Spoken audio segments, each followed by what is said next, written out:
Os leões ainda estavam ali. A caça recém-abatida jazia aberta sobre a grama baixa. Era um gnu, presa típica dos leões africanos. Minutos antes, aquele animal corria desesperado pela planície, tentando voltar para a segurança da manada. Agora, restava apenas o silêncio brutal que sempre segue o fim. Mas havia algo errado naquela cena. Os leões não estavam comendo em paz. Alguns erguiam a cabeça inquietos, outros rosnavam baixo com as orelhas presas contra o crânio.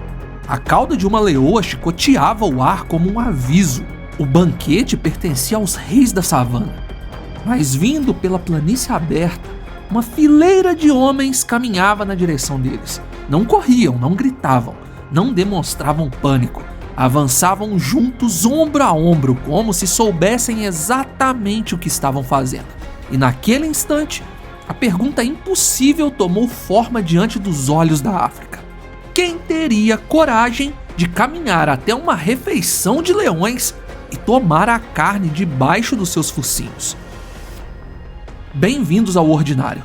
Hoje vamos entrar em uma das histórias mais impressionantes da convivência entre seres humanos e grandes predadores.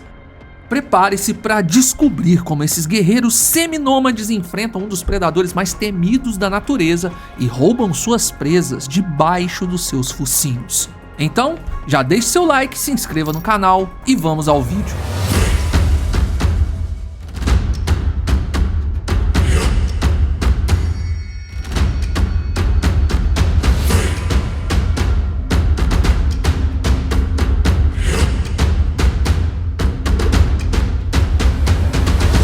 Na savana africana, roubar comida não é apenas um ato de ousadia, é uma declaração de guerra. Hienas fazem isso com uma persistência maldita e seus risos sinistros para elas é rotina.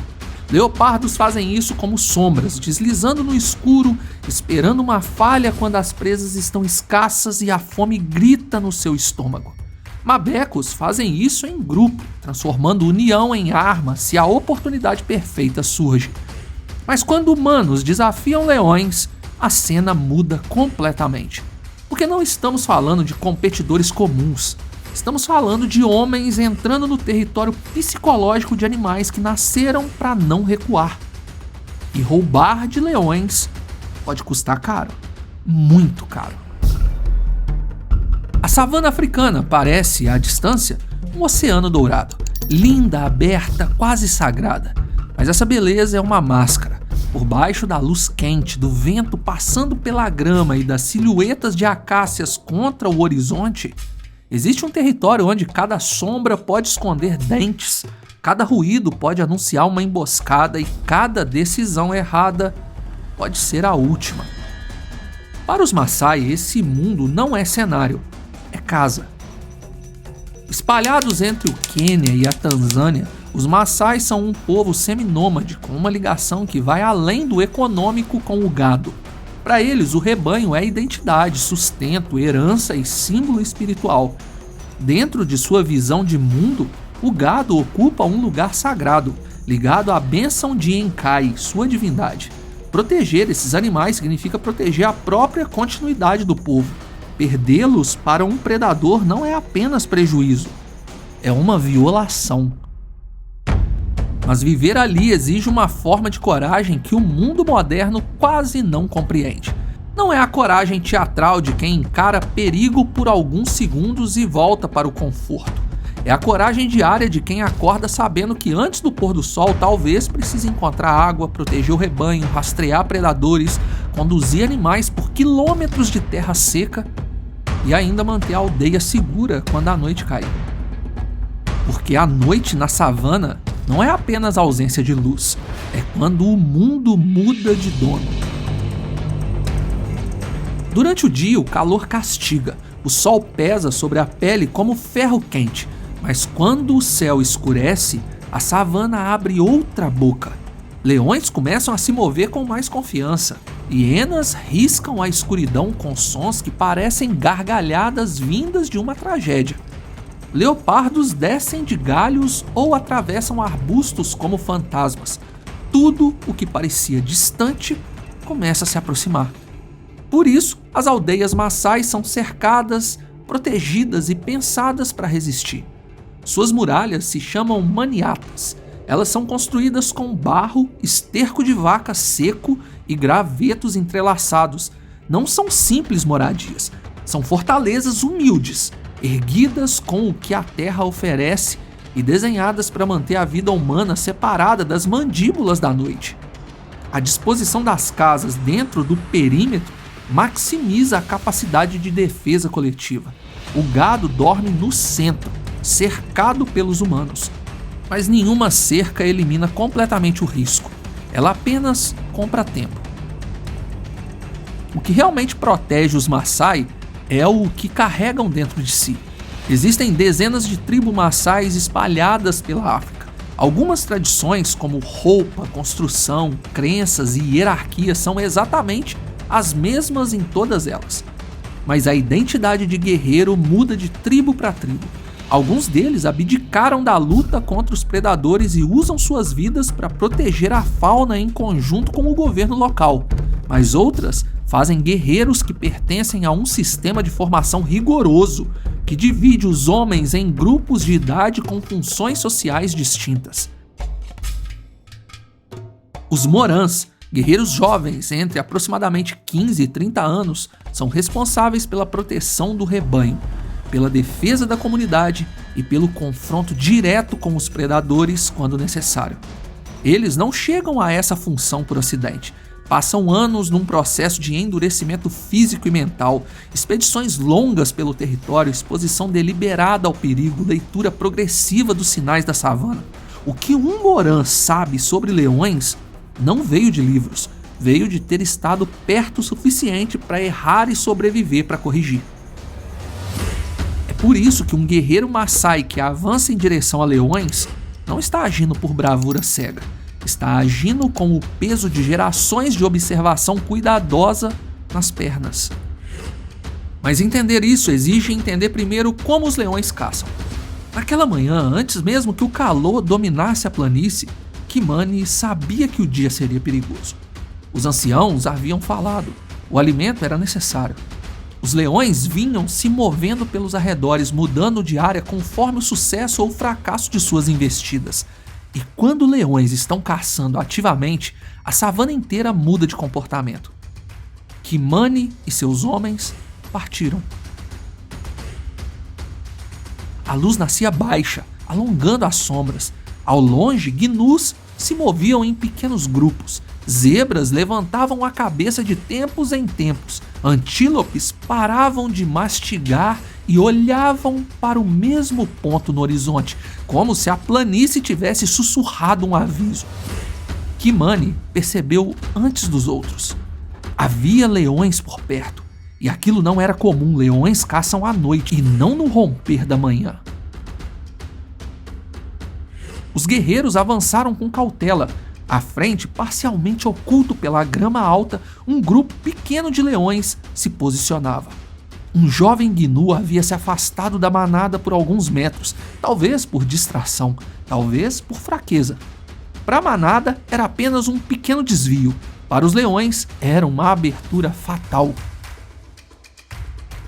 De repente, tudo explodiu. O gnu percebeu tarde demais. Suas pernas entraram em pânico, o chão cuspiu poeira, cascos bateram secos contra a terra. Mas os leões não estavam correndo ao acaso. Estavam executando uma sentença. O impacto veio como uma pedra viva. O gnu caiu de lado e as mandíbulas se fecharam. Em poucos instantes, o movimento diminuiu. A savana que havia explodido em caos mergulhou em um silêncio terrível. Os reis venceram. Mas Kimani ainda não se movia. Esse é o ponto em que muitos seriam derrotados pela impaciência. Aproximar-se cedo demais seria loucura. Os leões estavam com a adrenalina alta, dominando a carcaça. O sistema nervoso ainda em modo de caça, cada músculo calibrado para defender o prêmio. Um animal ferido, irritado ou faminto não negocia. Kimani sabia o que esperar. Um leão, logo após uma caça bem-sucedida, atravessa uma transição fisiológica.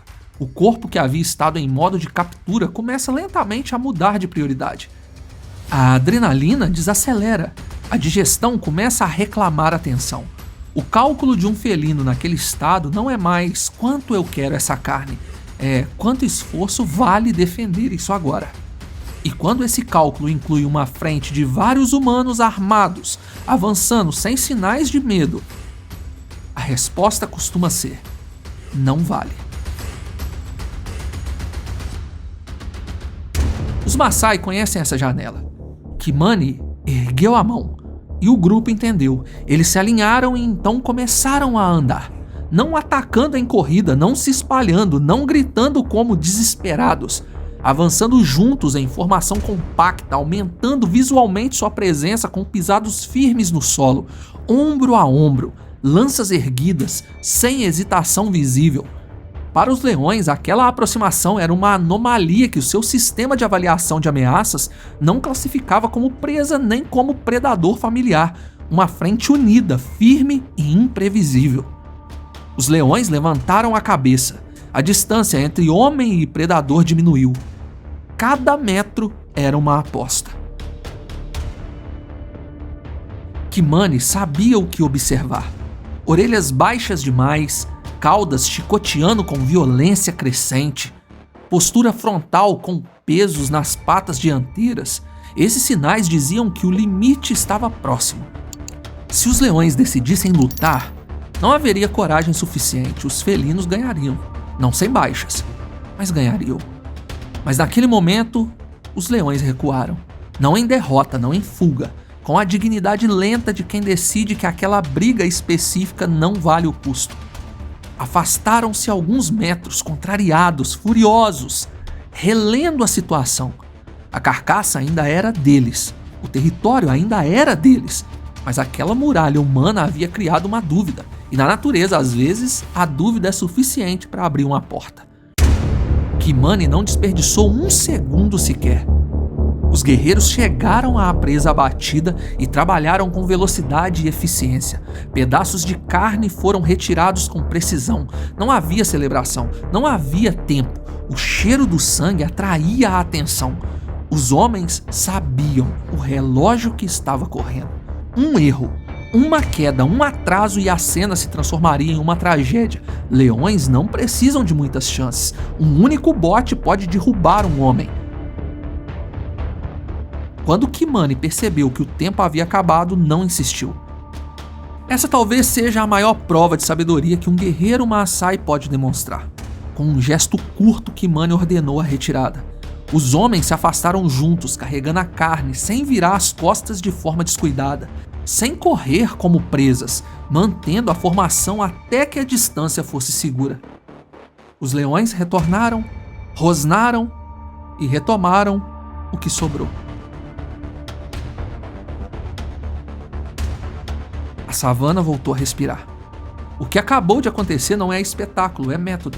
Pesquisadores e antropólogos que documentaram essa prática entre os Maasai registraram que, quando executada por guerreiros experientes no momento certo, a técnica apresenta uma taxa de sucesso impressionante, superando consistentemente outros competidores que também tentam roubar carcaças de leões, como hienas e mabecos. Isso não acontece por acaso, acontece porque os Maasai entendem o leão melhor do que o leão os entende. Maasais caçam, eles não vivem de sobras de predador, mas em tempos de escassez onde as presas precisam ser divididas, essa prática vem à tona. Mas não confunda sucesso com segurança. A diferença entre uma manobra bem-sucedida e uma tragédia está em detalhes pequenos demais para olhos destreinados. Um leão mais velho, mais agressivo ou mais faminto pode não recuar. Um macho dominante pode interpretar a aproximação como um desafio. Uma leoa com filhotes pode atacar sem aviso. E quando esses sinais aparecem, é preciso obedecer. O orgulho mata. A prudência salva. Por isso, a coragem Maasai não é loucura. É cálculo construído sobre gerações de observação. Eles observam a idade dos leões, se as leoas estão sob o direcionamento de uma fêmea que está amamentando, pequenas reações antes de avançar. Essa é a diferença entre ser corajoso e ser sábio, e a sabedoria de entender que naquele território as duas coisas precisam caminhar juntas, ou nenhuma das duas sobrevive. E o que vem depois?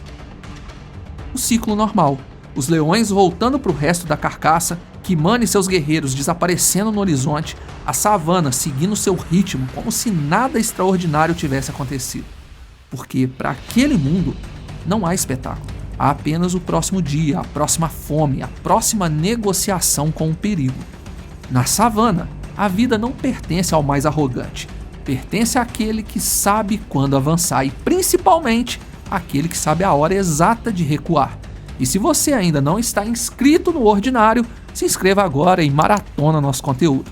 Deixe seu like, é de graça e nos ajuda muito. Obrigado por assistir até aqui. Fui!